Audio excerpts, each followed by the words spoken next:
Hello, আসসালামু আলাইকুম। আজকে আমি বানাবো ক্রিসপি চিকেন ফ্রাই। এর জন্য প্রথমে চিকেনটাকে লেবু আর লবণ দিয়ে ভিজিয়ে রেখেছিলাম, তারপর ভালোভাবে ধুয়ে নিয়েছি। আর এটা হচ্ছে আমাদের সিক্রেট মশলা। এর জন্য শুকনো মরিচ, গোলমরিচ, লবঙ্গ, এলাচ, জিরা, সরষে, কালো জিরা ইত্যাদি নিয়ে ভালোভাবে ভেজে গুঁড়ো করে নিয়েছি। এটা সিক্রেট মশলা, এটা না হলে হবে না। তারপর ধনেপাতা আর কাঁচামরিচ বেটে নিয়েছি।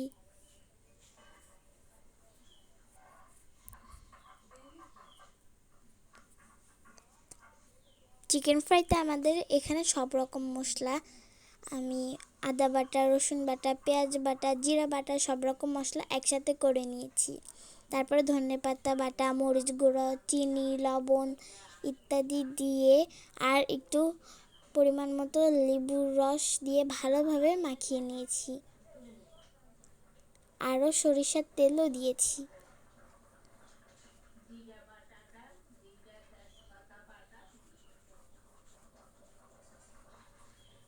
এটা কিন্তু ভালোভাবে মাখতে হবে যাতে জুসি হয়।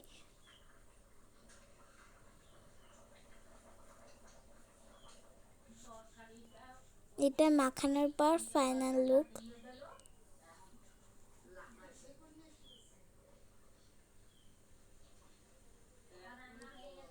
তারপর মাখানোর পর আমরা কাঁটা চামচ দিয়ে ভালোভাবে ফোঁটা ফোঁটা করে নিয়েছি যাতে জুসি হয়। তারপরে 20 মিনিট রেস্টে রেখে দিয়েছিলাম। এটা হচ্ছে ময়দা নিয়েছি আর ওই যে আমাদের সেই সিক্রেট মশলাটা সেটা দিয়েছি আর লবণ।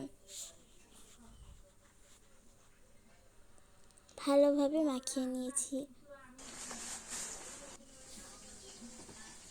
এটা নিয়ে এটার ভিতর পানি দিয়ে ভালোভাবে গলিয়ে নিয়েছি। মাখানো আটাটা দিয়েছি কিন্তু এখানে। তারপরে এই যে চিকেনটা 20 মিনিট যেটাকে রেস্টে রেখে দিয়েছিলাম, এবার ওইটা আমাদের ওই ময়দার ভিতর, মাখানো ময়দার ভিতর ওটাকে দিয়েছি। দিয়ে আমাদের হচ্ছে যেই কোটিং করাটা ময়দা রেখেছিলাম ওটার ভিতর চুবিয়ে তারপরে আবার ময়দা কোটিং করেছি।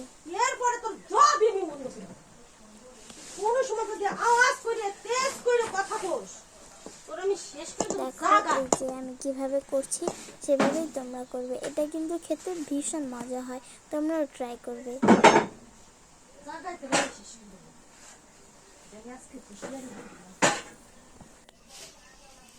এভাবে আমি সবগুলো করে নিয়েছি।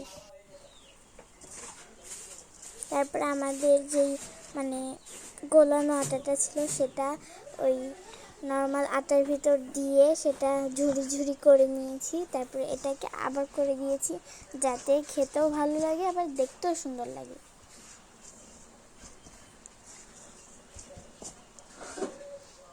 এভাবে আমি সবগুলো করে নিয়েছি।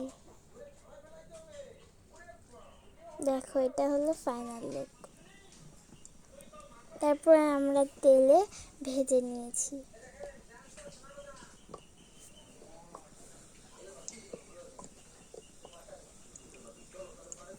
এখানে কিন্তু তেল দিতে হবে বেশি পরিমাণে, কিপটামি করলে কিন্তু হবে না।